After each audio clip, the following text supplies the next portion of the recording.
The following is a presentation of the ForceCenter podcast feed.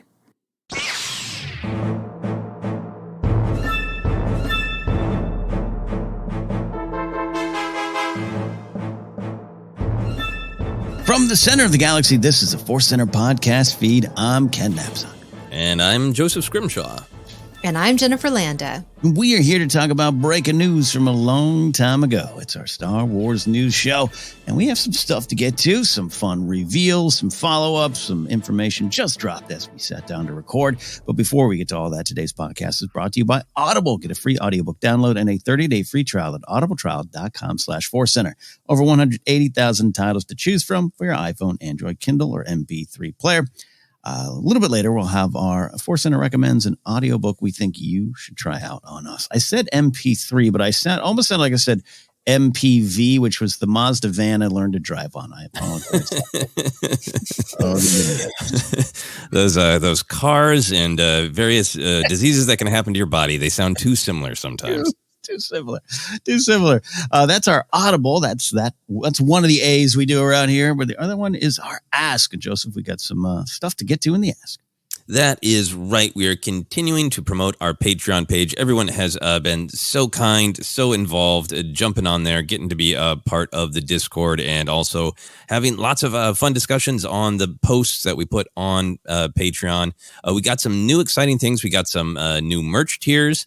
The latest episode of Indiana Jones and the Perilous podcast has dropped. That is a big discussion of Temple of Doom. We did it. We talked about the film longer than the runtime of the film, which isn't a first, but it was so fun. We're having so much fun doing those. And also, we do have an announcement when it comes to Patreon. This is something that everybody unlocked. It was a goal that we built to. And it is the new YouTube series that Jennifer is going to be doing. It is called Jedi Beat. It is using some of the audio of old episodes of Jedi Beat and Happy Beeps from the podcast with some new stuff as well, I'm given to understand. But we can announce that Jedi Beat will be premiering Monday, July 17th, and it will run for a total of 5 weeks. And your kind support on Patreon made that happen. Last thing to say about Patreon is I was going through and seeing that for the new merch tiers, so Patreon automatically sends stuff out. That's part of what makes it a good reward for us. But that also means that if you are a Patreon, you should double check that you have updated your shipping address to the correct one, or make sure that your shipping address is in there. So if you're looking at your watch, which lots of people still wear, of course, and looking for, hey, where's my mini poster? Where's my mug? Go ahead and check your shipping address. All this stuff is on patreon.com/ForceCenter. That's a wonderful, that's kind of like a third A, address. It's important. And I always forget. I love that thing where 2 years later you'll realize, well, where did that W-2 go? Oh, my old apartment. Oh, yes. The bane. But we're excited for all that stuff. Thank you for your support over there, folks. Also, we are still, what day is it? It's the 15th, right? Yes. Released on the 16th. Oh, I've been traveling. We still have that survey out there, right? We're going to try to push for that final push for 1,000 responses on the Survey Monkey survey, which is helping us plan and look towards the future of ForceCenter. We have until May 17th, 8 p.m. Pacific. Go to surveymonkey.com/r/VJK8K79, or just follow the links on our socials. All right. A lot of business up top, which is fun. We thank you all for that support, for listening to all that there. But we are going to get into the news shortly. But as we always like to do, we like to catch up on Star Wars adventures. And I think for me, a little bit of Indiana Jones adventures. It's all there. Jen, you first, because there was that thing called Mother's Day, and I hope you got to celebrate. I did. Nothing Star Wars there in a almost sad Star Wars event. I was getting something upstairs, and my daughter, my 7-year-old, was like, Mom, Leia threw all over Grogu. I went, what? Because there's really only one Grogu that she might mess with for whatever reason. It's the one that is the most lifelike. Oh, yeah. It's the one that you touch its head and it like moves. It uses different sound effects and it's really, really cool. And she loves it. She takes it with her places. She also sliced a cut in its ear 6 months ago. That's fine. So I run downstairs and I see little Grogu. She covered him in marker. Oh no. And I was like, okay, don't freak out. Don't freak out, right? Because obviously she was upset about something, which is why she's taking it out on Grogu. So I'm like, don't freak out about the collectible. Take care of your child, right? So I addressed that first. And then we were like, okay, let's see if Grogu can be fixed. And let's take care of him. And my 7-year-old was like, this is bad. This is bad. And fortunately, amazingly, it all came off. And so crisis was averted. And my 7-year-old was like, I was going to cry, Mom. Oh my God. My 3-year-old was just staring at me like, oh my gosh. So that was a crisis averted. And in a happier note, I really didn't buy anything on May the 4th, even though I really wanted that Ewok vintage 2 set. Oh God. But it was going to be like $50 with shipping and everything. I'm like, I can't. Yeah. So I did buy a hoodie that I knew I was going to actually wear more often. It's a Return of the Jedi anniversary hoodie with the cast on the back. It has Chewie, Leia, Han, Luke, and Wicket as well. It came. You guys, I put that thing on and it just was like, oh, dream come. It's cozy. It looks cool. I'm like, I'm going to walk around with this Return of the Jedi cast on my back. No mistaking me for anything other than a Star Wars fan. Oh, it's just highly recommended. It's on shopdisney.com. There you go. That's a lot of great adventures. Yeah. You had a Mother's Day adventure of was everything with the Grogu incident? Was that on Mother's Day? It was a day before. Okay, but still, what a great lead in to Mother's Day of doing some, actual great mothering. Felt pretty bad where you should have seen my face. I mean, because that thing, my husband bought that for me and it is a collectible and it's meant to be treated with care. And to see his sliced ear covered like a Jackson Pollock painting, covered in marker. Oh my gosh. I would sit the child down and say, let's talk about Moff Gideon and the proper way to treat Grogu. This is what we do. This is what we don't do. Oh my gosh, I'm going to totally use that. I'm going to totally use that next time. I love that your 7-year-old is now Bill Paxton from Aliens. Game over, man. Game over. Grogu over, man. Grogu over. Oh, that was hysterical. Well, in the end, Well, hopefully you got to relax for at least 5 minutes on Mother's Day. Yes, exactly. Yes, I did. Thank you. Wonderful stuff. Grogu will be okay. Joseph, did you cut the ears off any of your collectibles this weekend? No, not at all, which I couldn't because I haven't opened any of my collectibles. I've been hoarding. That was my Star Wars adventure in the physical realm, was hoarding. I've ordered a couple things to celebrate Return of the Jedi that they've had the 40th anniversary products. One arrived in a massive box and I was like, what's this huge thing I ordered? Oh, some big air plastic bags is what I ordered, and one Funko Pop. But sorry, environment. The Funko Pop I think it was a GameStop exclusive. It's the Ewok, and I forget the Ewok's name, but the Ewok that is drumming on the Imperial helmets, and it comes with the helmets. That's right. But because of the weird Funko Pop logic, the helmets are from tiny, not Funko Pop sized heads. So it makes you question the physics of the Funko Pop universe. So I'm excited to open that. I also ordered the super complex vintage collection action figure. I guess they're technically two separate characters, but the character that used to be Klaatu when I was a child, and apparently two distinct characters. It looks like what the action figure called Klaatu was, but this character is called Woof. Oh. So they both arrived this week, and I'm waiting to open both of them. The far more emotional Star Wars adventure is, and I'll be honest, this is also a plug, but it is also the truth. I launched the Kickstarter for this short film that I'm working on. I talked a little bit about it last week, but now it's launched. It's out there. It is a short horror film called The Nightmare Adorable. It's about the relationship between horror and comedy. It is kind of a cosmic horror stuff. Ken is very kindly going to play a role in this. And obviously, anytime you put yourself out there with any sort of creative project, it's scary. This is a big one with lots of moving parts where I'm asking lots of favors from friends. And launching a Kickstarter it's not just the, oh, will I make enough money? It's really going deep into that. I'm asking people to do all this for me. Like, I felt like I have spent the entire week just asking people for things.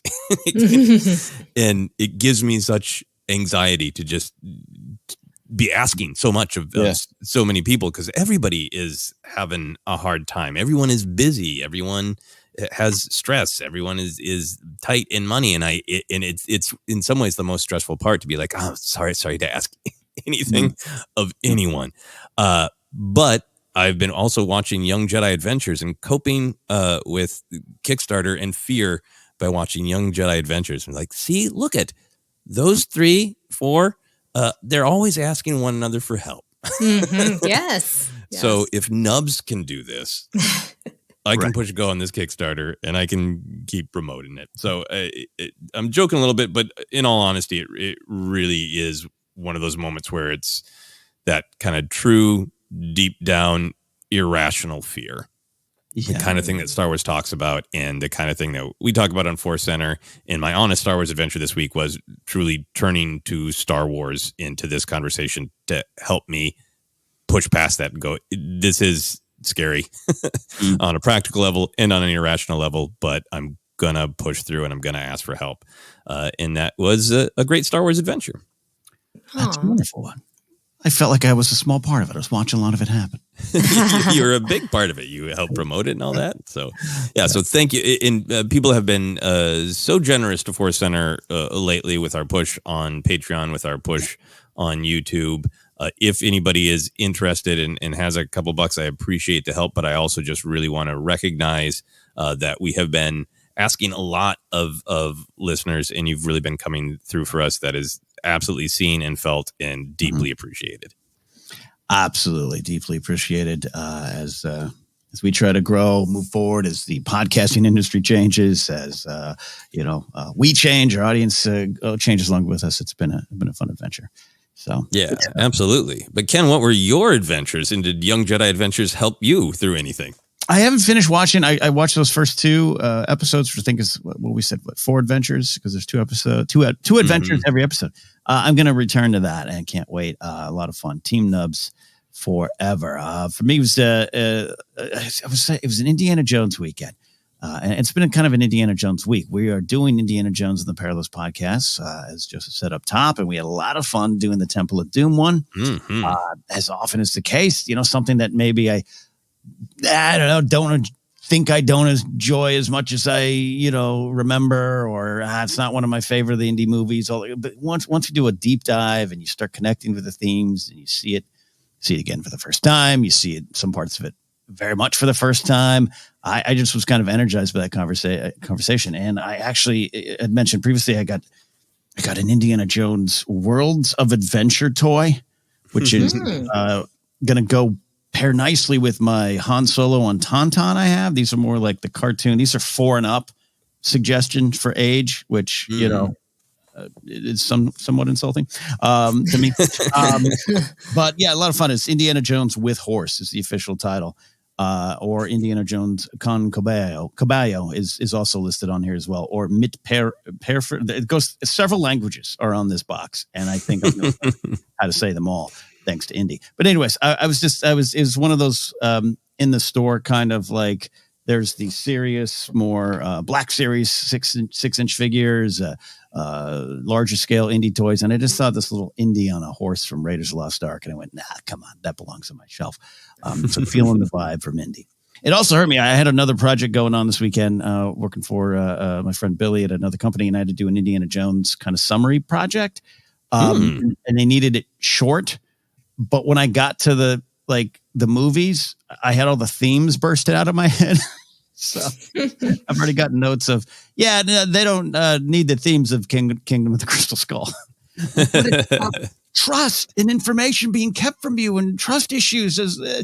And I was like, all right. I'll save that for ForceCenter. So thank you all for taking me on that adventure. Well, I'm glad that you have such a bountiful collection of Harrison Ford writing things. I'm trying to think of what else you need. I need what did he write anything regarding Henry? Like a car? Maybe Maybe he can just be riding a chair, writing his feelings. There you go. Wonderful indeed. All right. Let's take a look at some Star Wars news, but we do have an update first, at least some information that came out on the social media highway there. We now know that on June 28th, we'll all get to enjoy Disney Gallery, The Mandalorian, the making of season 3. Looks like they're just doing the one episode deep dives as opposed to the 8 episodes that the first season was. I get that. But sometimes, I don't know, a little disappointing. I like to spend a lot of time in this stuff here, but exciting stuff there. Joseph, I'm sure we'll take a deep dive in, but how do you feel? What secrets will be revealed in the making of season 3? I just kind of forgot that they normally do these because it's been a while. So I was just excited to remember, hey, yeah, they do these. I also missed the 8 episode Jon Favreau has everybody sit around a table. What if they don't do that anymore because that just really racked up costs with Jon hosting like hours and hours of conversation. Yeah. But I think what I'm most excited about is the first thing I'm always excited about these is just seeing the level of hard work and dedication and craft and care and thought. And it's always fine if people don't like something as much or like I said before, I think this season of Mando is really different. I think it is a little bit more of an ensemble and it does branch out into a much bigger galaxy. So if people maybe bumped against it, that's totally understandable. But I'm always happy when these come out because I feel like these are sort of any sort of pushback against laziness. No laziness to me involved in the crafting of something like Mandalorian season 3. So always fine if you don't like it, but sometimes it might open the door to more appreciation when you see how hard people worked, how much they care, how much thought went into it. I agree with that one. Excited to really go into it. I do miss the dinner for 5 Favreau sit around. That was a good one. Yeah. Kind of fun. Jen, will you take your now earless Grogu and watch this with excitement? Yes, I will. I love these, but the Obi-Wan, the Kenobi one, I wasn't as much of a fan of the format where they had the actors staring at the big screen. I really like more behind the scenes where I feel like a fly on the wall. Less presentational, more candid, more honest. And I think at this point and where we are with Star Wars and Disney, I don't think we're going to get like what I'm wanting, but maybe a little bit more. I liked some of the other Disney Gallery ones. I liked the Boba Fett one. So yeah, I'd like to see more about the technology that they use, or the special effects, how they made the seaweed pirate, like things like, or the mythosaur, like what was that like? What were the conversations around that? Obviously a lot of Bo-Katan. So there's things that I'm excited to dive into and get the cast and the crew's perspective on it. I just hope it is a little bit more, I don't want to say honest because that's not right. I just a little bit more like, documentary style. Yeah. Yeah, I think a lot of behind the scenes used to be like, here's the trial by fire that the team went through to make this. Yeah. And I think there's always that concern from a marketing and press perspective that there's a fine line there of it's impressive if you went through a trial by fire, but it's also opens the door to like They barely made it happen. It could have all fallen apart. And I find that honest because I think that's every creative project, no matter how high the budget. But I think there can be a little bit of like, do we just want to make it look like everything was roses the entire time? Right. Yeah. Right. Yeah. No, I get you, Jen, too. The format of the Obi-Wan is a little different, like you said, presentational, and you know, like Jess is saying, I want to get the dirt under the fingernails sometimes, you know. Yeah. But we'll see. Be interesting. I just think there's going to be a lot of wonderful Jack Black mugging to camera off camera, off the set moments. So that's going to be fun. I hope it's wall to wall Hal Hickel and friends. I do think like they did up the scale in the amount of characters and the ship fights and the effects, and I am really interested to see if they spend more time on how did we level up. Yeah, love that. I do see if they were doing multiple episodes, we would have Chapter 3, the Seaweed Princess, or the Seaweed Pirate. Yeah. The Seaweed Princess will be in Skeleton Crew for sure. That and more on that here in the major news. So anyways, check out Disney Gallery, The Mandalorian, the making of season 3.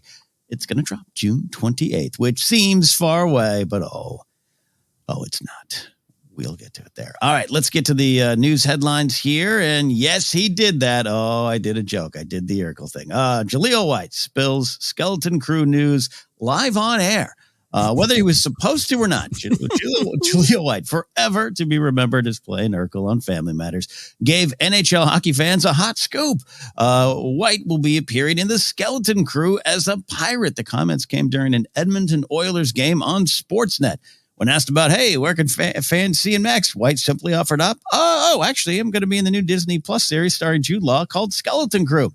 White had stated, yeah, it's coming out in November, December, and it's part of the Star Wars universe, so that's a big change for me. I had to do 2 hours of makeup every day. I get to play a pirate. So anyways, I just love this. I love this came out the way it did. Whether he thought, maybe I shouldn't. And I was trying to remember, you guys can help me. Like, did we know November, December? No, it seems like he broke the scoops all around here. So let's start with the actual news here. What do we think about this casting, and what might it mean for this series, both in story, pirates abound, and maybe the vibe and approach with getting a performer like this, Jen? What do you think here about Jaleel White in Skeleton Crew? Well, it's funny because I would have never caught this, and I watched the clip, and it's like this, just so loud, and he's just throwing this out there in the midst of this interview, and this is major news. I'm sure that this was a real surprise. So the casting, I think, is great. I think it's a fun choice. I think it definitely appeals to the generation that they may have kids right now, or so it kind of feels like a family matters. Sorry. Sorry. Yeah. No. There was nothing there. So like kind of like a family thing that's happening with this show, appealing to different generations. He still is acting, and I think that he has been on like Raven's House and things like that. So he is still in the public eye. But that's interesting because he's going to be covered in makeup. So I don't even know if we would have even known who he was until the credits. Right. Especially because we all associate him with like, did I do that? Like that kind of voice. People don't really see him as the way he is now. Yeah. A tall strapping gentleman, man. He's no stranger to the gym too. He's like fun as well. Yeah. I love this. And I think you're right. I think this would have been us during an entire episode going, what is that voice? Who is that? Who is that? And then the credits. It's been a staple from even the pilot episode of The Mandalorian, I think. And I agree with you on the vibe there. A lot of things to dive in there. Joseph, your thoughts on Jaleel White, and how many Friday nights did you spend with Family Matters? Because very few. I was not quite the correct age. Yep. I saw a tweet come across, and I was like, okay, cool. I'll look into this more. When we're here to talk about the news. And this was just so funny to me. Normally, I'm like, I got to dig into the article and see the context. There's no context whatsoever. This is the entire quote. Yeah, right. At a hockey game, just perfect. It's like a press release that just came rolling out, and so that by itself is fun to imagine what conversations Mr. White is having this weekend with Disney. They're kind of busy with some other things, so maybe. I think the things that are really interesting to me about this is continuing the fun stunt casting tradition of the Mandoverse. To me, it is yet another thing to really remind people that this show, even though it's got different writers, maybe a different vibe, that it's still deeply a part of the Mandoverse. And I agree with you. Maybe he's in one episode. Maybe he is the big bad. We don't know. But it definitely would have been that thing where, do we recognize him? But then he pops up. Maybe they were going to announce him. But it is in that idea of how can we draw more people to check out Star Wars? I think people being like, yeah, I've seen some Star Wars, but I got to see Urkel as a pirate, terrified children. I can see that being a selling point for people that get to try it out. I think the other thing for me is kind of like you're asking of what it might mean for the actual show. I wonder if it is going to be a lot of other casting like this, not just stunt casting in general, but that if Skeleton Crew is a story about children and about coming of age, maybe Jaleel White is just, hey, this is fun, and he's a great adult actor who can do many different things. But he is Urkel, and Urkel to me is like the apotheosis, the height, and in some ways the end of a specific kind of storytelling, of the sitcom, of the catchphrase. He's the height of that vision of a stereotypical nerd, the one that our generation grew up with the suspenders and the big glasses, and they're real smart. They have a nasal voice, and that idea has entirely changed. So casting somebody like that makes me think, like, are they also going to? All the pirates going to be famous children actors? Will it be Haley Joel Osment? Will Drew Barrymore be the pirate princess? That is part of what's really interesting to me. Like they did that with Riverdale, of like all of the adults were former teen stars of the same that would have been in Riverdale as teens back in the day. That's amazing. I kind of think in a way that's where we're headed, right? It just has that vibe. You're right. It wasn't like they put out a casting call for Normal and Jaleel White's people were like, hey, we got a self-tape for you. Submit it. Yeah. This just seems like Watson Ford going, hey, who's out there that represents exactly what you're saying? That's what the Drew Barrymore thing is that's a wild prediction, but also one that I'm like, well, that actually kind of makes sense. You get an early ambulance star and put them opposite these kids. I'm kind of excited about this. And I'm like you, Joseph, didn't grow up watching Family Matters, but you couldn't ignore Urkel. It was everywhere. And I'm sure Jaleel White at some point in his life has wanted to ignore Urkel, but he can. And it seems that maybe he might have got, eventually gets to the point of, hey, that's who I was. It's who I am and who I always will be. So I'm excited for him to have this fun opportunity. But yeah, I'm excited about who else might show up and how intentional it might be, just beyond, Favreau and his, what are my sketch and stand-up comics from the 90s that I love. Right. Which is great to me too. I love those. I love the, Brian Posehn and Star Wars is still insane to me, but yeah, I'm excited about that. And Jen, any other names that you think of? Ray Romano. I don't know. It's just, I'm there for it. Yeah. Henry Thomas, who played Elliot in E.T., he was great in one of the house shows on Netflix, the horror shows. I'm spacing on the name, but he was the dad in that, and he was phenomenal. House on Haunted Hill, right? Was that it? Yeah. I did see parts of that. He was great. Yeah. Oh my gosh, the possibilities are endless. I think just go. I think it's also. Yeah, we can. Yeah, we can spend the rest of the hour of this episode looking through kids, former kid stars. That came out terribly. Anyway, the pirate confirmation is also, I think, easy to overlook, because I think that's been in the rumor mill. They showed the trailer just at Star Wars Celebration that had the shot of the pirate from Mando Season 3, Vane, in it. But that makes it really interesting to me too. More confirmation that maybe it's a couple episodes with pirates, or if pirates are the big bad, this question of kind of how much the show is going to lean into the history of pirate storytelling. Like pirates have a lot of their roots in terrifying children, you know, from Treasure Island to Peter Pan. You know, we tell stories of pirates as kind of like really awful, really scary adults, but they're often paired with children. So I wonder if they're leaning into Peter Pan, Treasure Island vibes for the whole show. That makes sense. And doesn't Goonies has a pirate ship in it, right? Yeah. Oh, not that everything in this has to be beat for beat Amlin Gold or classic 80 stuff, but that's very clearly the stated kind of vibe. And I think you're right. Vane, I like Gorian Shard more than I like Vane, but it also he looks and feels perfect to be fighting children.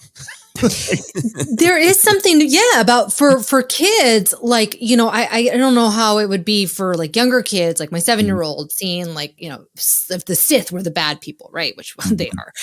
It's a little bit scarier, but a lot of the content that she watches, the Tinkerbell movies, obviously Peter Pan and all, and the Lost Boys, and even in Young Jedi Adventures, the crew are pirates, right? And the idea that they're stealing for people, it just makes them less scary villains. And pirates can be funny, pirates can be cheeky, they can often be redeemed, right? It's going to be a little bit of an easier thing for kids to digest as opposed to like, you know, scary Darth Vader, which obviously we had no problem as kids digesting that. Yeah, Hondo's in that pirate tradition too. Yeah. Which makes me wonder, you know, if the pirates are the big bad, are they kidnapping these kids to ransom them back to their rich core world parents? Ooh. Is one of these kids force sensitive? Are they trying to kidnap and sell force sensitive children? You know, for families. Yeah. Right. Yeah, for fun. Family and fun. Pirates of the Caribbean. Oh my gosh, so many pirates. Yeah, and now I think you just ratcheted up the Hondo watch there. Hondo being the good guy in this series to help them outside of Jude Law, of course. Also, I will note there's a quote out there from Jude Law kind of explaining the series a little bit more. I wouldn't call it spoilery, but I took it out of this just in case no one wants any context yet. It throws into it a little bit, but nothing I would say is surprising based on things we know of the show already, and including this casting here. I think perhaps the biggest news, as we said, was the November-December release. Now, that is far from confirmed. I don't know if Jaleel White's in the programming meetings at the Disney offices there, but it would make some sense. We've been wondering when the show is going to drop. There had been 2023 thoughts before. Now we know Ahsoka in August, at least as of right now. So again, definitely not confirmed, definitely not announced, but he said it. So let's discuss this show being perhaps the winter/holiday season release for Star Wars in 2023, because that's kind of a big slot. Mandalorian, and of course the movies, 2019 and prior, other than Solo. And then, some of the other things we've enjoyed during the winter months here in Star Wars. And I also say in there for Disney Plus, Willow was kind of in that spot last year. A series that I ended up enjoying a lot, but I know it wasn't 100% well received from everyone. I don't know if that's 100% fair for the show, but it was in that slot as well. So, Jen, thoughts on that? This being the fall, holiday, wintry release for Disney. It's so smart, obviously, because of the holidays. Families are together. They want to be able to bond, right? And for me, it makes so much sense that I get to watch movies with my kids. It's so much fun. And Disney has got that locked. I remember when Encanto came out. Oh my gosh, that thing was on repeat. So this is really smart marketing. And I love that Star Wars has kind of cornered the holiday time, because it's something to look forward to. Even though they're not in theaters, I'll take it at my theater in home. Yeah. No, I like that. That's why I thought of the Willow thing. It's a family vibe. And so, hey, maybe you're not saying this is the case for everyone, but hey, sitting around with the family, binge a little good old fashioned Star Wars family entertainment. Not a bad thing at all there, Joseph, huh? No, it makes a lot of sense to me, because I think it's been rumored to be 2023, but like during Star Wars Celebration, they had some like solid confirmations, like Ahsoka, August. And this has been, I think kind of, we'll see. So holiday season makes sense. It's a little bit of breathing room from Ahsoka. The general tone of this is a show featuring kids, but it is for people of all ages. Really makes sense for are the first episodes coming out around Thanksgiving, maybe? So you can sit down and get hooked on the first couple episodes and have that great family fun. Or, hey, is your Thanksgiving a little rough? Well, at least you haven't been kidnapped by Urkel, kid. So be happy. A lot of fun vibes to it. It also makes me wonder if, we've had this conversation about Mandalorian. I think some of the power of the first season, and maybe why some people have struggled with it, is that first season was so you don't ever have to have watched a Star Wars. And I heard from people in my life of like, I was a fan, but my one kid was kind of a fan. My other kid never watched it, but we all watched Mando, and everybody got pulled in by Grogu. So even though this is part of the Mandoverse, I wonder if Lucasfilm is going to sell this as a little bit more of, hey, they won't say it this way, but hey, has Mandoverse gotten a little complicated for you? Did you feel like you had to watch, a curated list of 18 animated episodes to get the most out of Ahsoka? Yeah. Come back to just, you don't need anything. These are kids. They get kidnapped by pirates. Have happy holidays. And that's it. And you're in.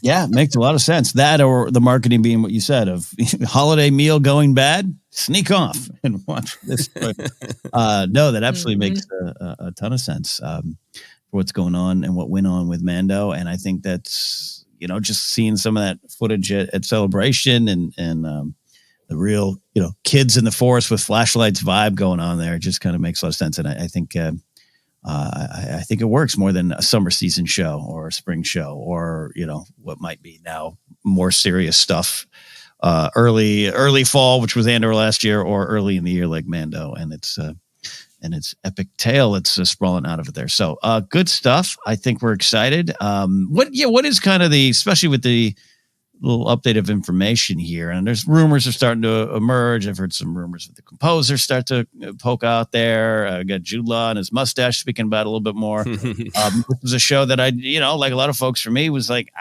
cool. I didn't expect anything like this. What do you got? We know it's the kid vibe, but that doesn't necessarily mean it's a quote kids show, Jen. So what's your temperature check expectations and excitement level for Skeleton Crew right now? I think it's going to be a lot of fun. I think it's going to work for kids of all ages. I think probably like the youngest might be about like my 7-year-old. Probably. I think that they're not going to make it so watered down, that a 3-year-old could watch it. That wouldn't be fun. It's definitely going to be like E.T. And Star Wars is family friendly. I mean, obviously Andor was probably the most mature that we've gotten. But that's like in the DNA of Star Wars is to appeal to multi-generational families. So, I'm looking forward to it. I have no expectations, which I think is probably the best way to go into it. I think so. Joseph, you ready for the pirate princess character I created? Yeah, only if she's played by Drew Barrymore. Let's go for it. Yes. The children will be forced to attend the strange wedding of Gorian Shard and Shandy Gorlaw. I don't know. The trailer was really good, and I never know exactly how much or how to speak about the trailers that we're lucky to see at Star Wars Celebration. But I just think the trailer made it really clear that it isn't just for kids. Like it was really, really emphasizing that it's wonderful to see the galaxy, to have excitement and adventure, but you got to pass through the terror, and you felt the terror from the kids and from the parents in the trailer. So it felt like a real good sit down, and almost everybody said Amblin. It makes a lot of sense. Some Stranger Things vibes of like, this is for everybody, but the stakes are real in the scariness. So hopefully this will be a very scary pirate that Jaleel White is playing. Made a lot of Urkel jokes, but I also did look it up because I didn't know he's been doing a lot. He's been a voice of Sega. He's Sonic on Sega. Tons of different dramas and procedurals. He's been on a couple seasons of or guest starred. He was on this show called The Big Show, which is a wrestling show And one of the writers was my friend Brian Bradley. So I'll have to ask my friend how he feels about this news. Yeah. Yeah. No, absolutely. Good information there on his work. And yeah, I'm with you. You're both excited. Excited what we can get to. And yes, season 1 of Stranger Things is chilling. Spooked me a bit, me being so scared easily. So I think that's a great way to look at it. Not just all the Amblin stuff. But that is pretty much the word, the phrase, the description we hear a lot from even them. So we'll see how it all rolls together, and we'll talk about it then and let you know when information's confirmed. More news on the way. Before we do that, we'll take a quick break as we do and give you a ForceCenter recommends, an audiobook we think you should try out on us. I know we're close to probably changing this, Joseph, but what do we have today? Oh, yeah. Get excited because we're going to change it next week. But for now, it's Battle Scars by Sam Meggs. Ken and I recently read this one and had a fun discussion of it. I'm sure a ton of people are playing Jedi Survivor right now, and maybe they didn't read this book, and maybe you want to give it a listen. We really enjoyed it. There you go. Download your free audiobook today by going to audibletrial.com/ForceCenter. Again, that's audibletrial.com/ForceCenter for your free audiobook. And I'm still playing Survivor, and I'm still falling off high cliffs. All right, quick break, and then inside more news here on ForceCenter.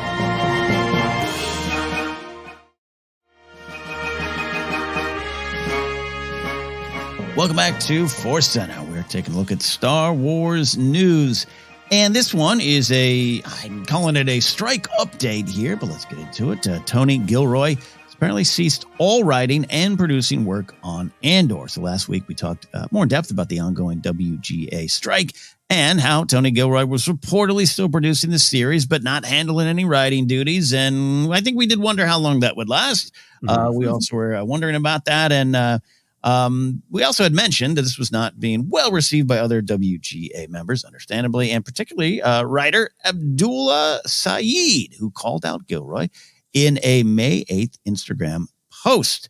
And when I say called out, it wasn't like some kind of a challenge on the schoolyard. It was just kind of a, hey, what? No, this isn't necessarily good if he's still on set.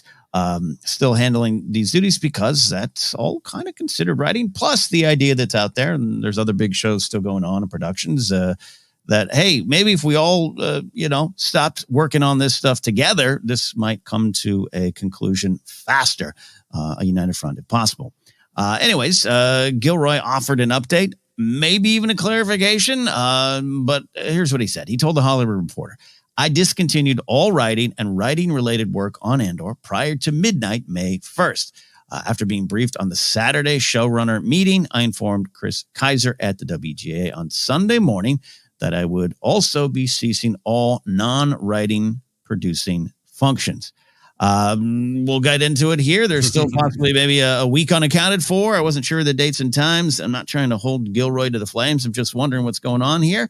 But at the end of the day, he is not producing right now. So, Joseph, Jennifer, what are our thoughts on Gilroy? Stepping aside, I will say I could not find anything that said Andor had stopped production overall. So I don't know if that's going on. Same thing for Acolyte. I don't know the status of all that right now. But Jen, we'll start with you. Thoughts on Gilroy stepping aside completely? It's very interesting because we know that Disney sent out that email saying, showrunners, you must continue your duties. And I think that he was continuing his duties. And I don't think he was writing. But what is something to consider is that, changes in technical or stage directions can be considered writing. It is very muddy waters. But at the same time, he wants to move forward. They have a deadline. He is the showrunner, and maybe he tried to get some things kind of taken care of before he knew he would have to step away and put his pen down. The test is over, Mr. Gilroy.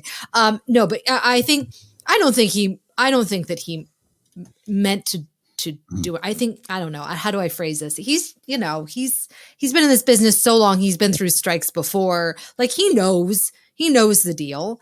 Yeah. But Disney sent that email, and he doesn't want to jeopardize that relationship as well. So it's kind of like, what do people do, right? I mean, I don't know what to do. That's why I'm not a showrunner.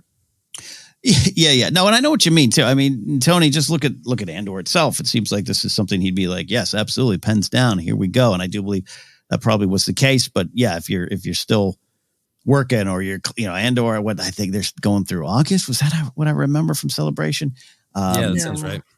Right. Like, yeah. You're so close. And also, I had mentioned before, I don't offer this up as any kind of excuse. But I was around here in 07 and 08. Work still continued. It wasn't questioned as much, but it was a different time. It was also social media was a different time.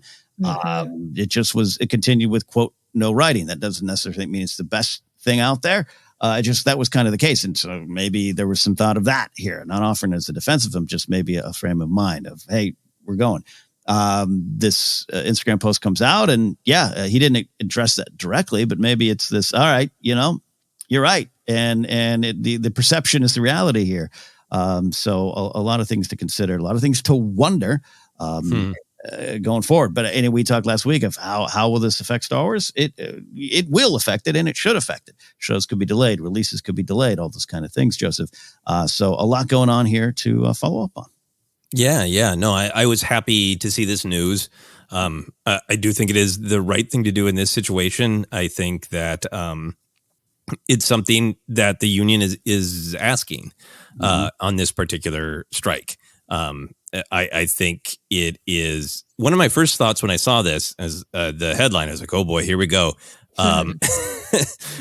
So kudos to Tony Gilroy for just making a professional statement to a trade publication. And not wading into, well, here's his Instagram post back. I mean, some creators do that, right?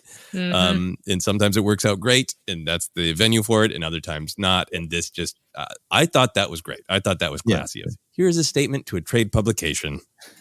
I shall not be letting my thumbs go wild on social media.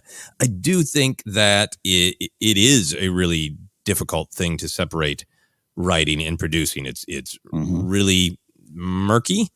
And this quote from the same article, the main one, Ken, that you linked here, the Hollywood Reporter one, I think this is really clarifying, and I think maybe would help people frame this. It's the end of the article, and it says, during a WGA meeting with showrunners, many spoke out about the challenges that come with attempting to separate writing and producing. Sean Ryan, the night agent, SWAT, for example, shared a story about his decision to step away from producing services during the WGA strike of 2007 to 2008 because it presented a, quote, never-ending series of ethical dilemmas that could never be resolved, before stating that it was cleaner to step away from producing.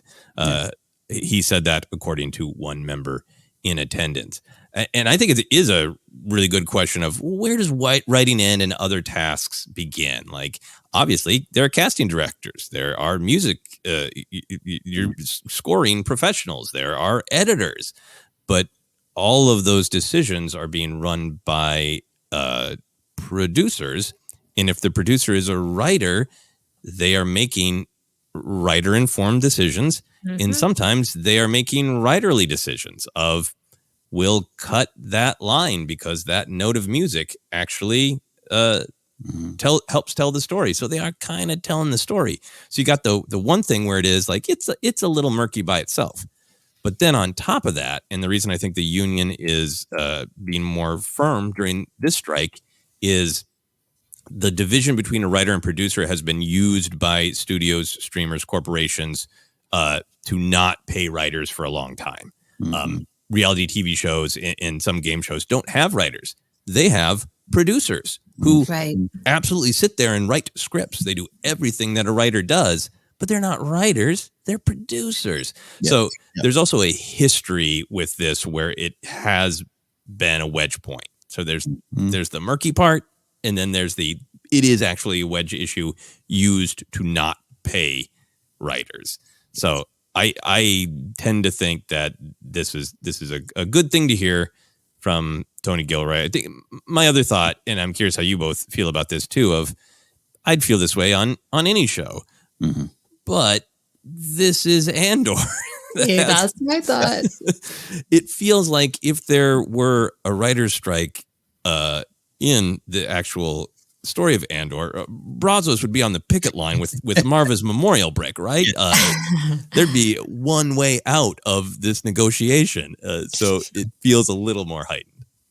Yeah, and it's the weird tension of not just this project, but I think just art in general, right? Like I think we all, as artists, creators, writers, performers, wish we could just be completely independent, putting our messages out there, but it goes nowhere. It's a silent plunk in a lake, no one's around, right? And you need these large companies, and this is it is, and now we're in the algorithm era, and all them playing all those kind of games. It's always been this weird tension, and beyond just last 5-10 years. I saw a tweet like talking about how Newsies in the early 90s was this, sort of pro-labor story that Disney put out there. Like, well, we learned the lesson. That's why we're fighting you now.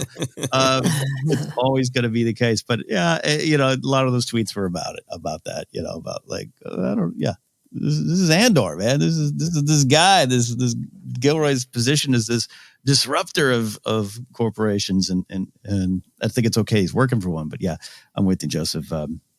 And you're right to point out it's a lot different. It's not just some of the stories of, we talked about Quantum of Solace. I think the hero's narrative somewhat false. If you look at the history of the show, it was just maybe going to be bad. Strike wasn't going to do that, but that's what happens in pop culture. Those things become the stories. But I think things didn't necessarily get better following 07-08. In fact, anyways, they got worse because power is going to find ways to keep cutting and dividing.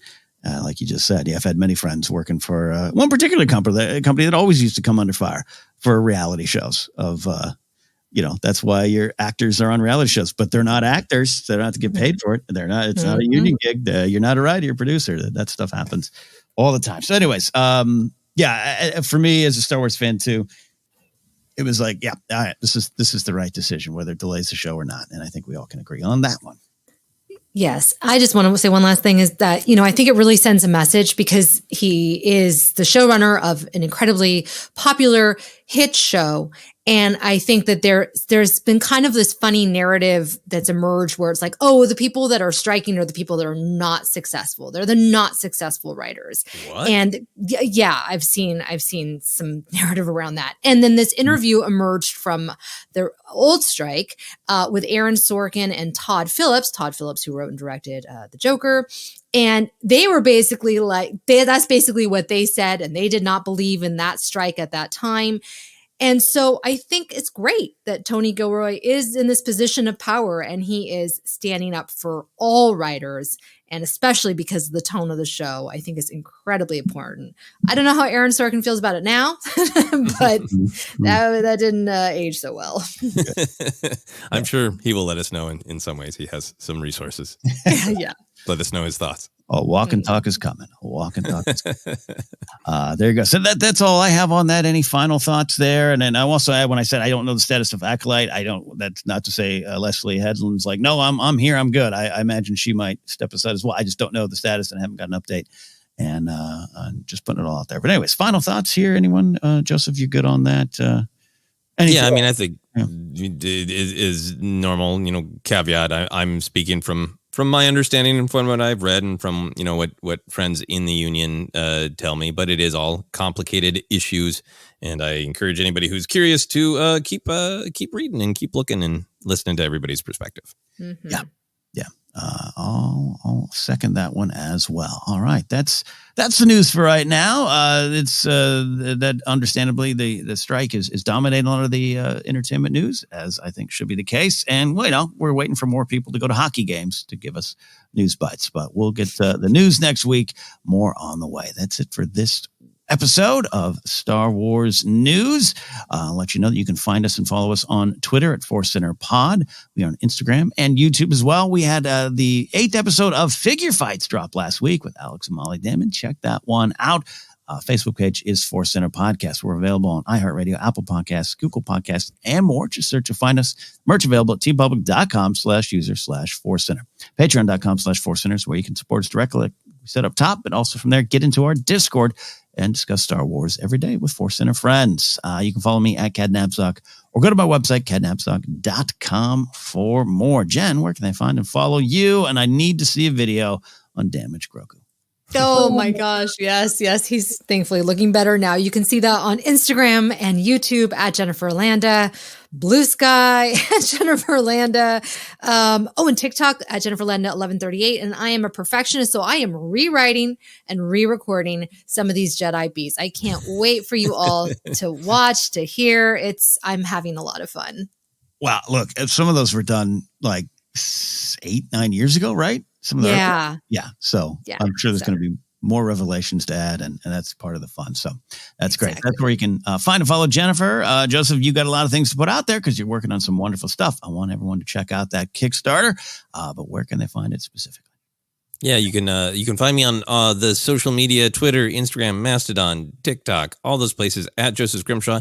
And as Ken was saying, the Kickstarter for this short film, The Nightmare Adorable. If you go to Kickstarter and search for Nightmare Adorable, you'll find it. Or I think if you go to Kickstarter and search for Joseph Scrimshaw, you will find it as well. We are recording on Monday morning like we always do. And the project is at about 75% funded, which I'm thrilled about. People have been exceedingly generous. I would love if people are willing, interested, and have a couple bucks. I definitely am in the market for smaller donations as well, because people have been exceedingly generous. So if you're at all curious, please know that that $5 helps a lot as well. Yeah, you don't need to do the $10,000 executive suite support level, right? I'm going to add that reward right now. Add it right now. There it is. There it is, my friends. All right, that's it. We'll see you next time here on ForceCenter.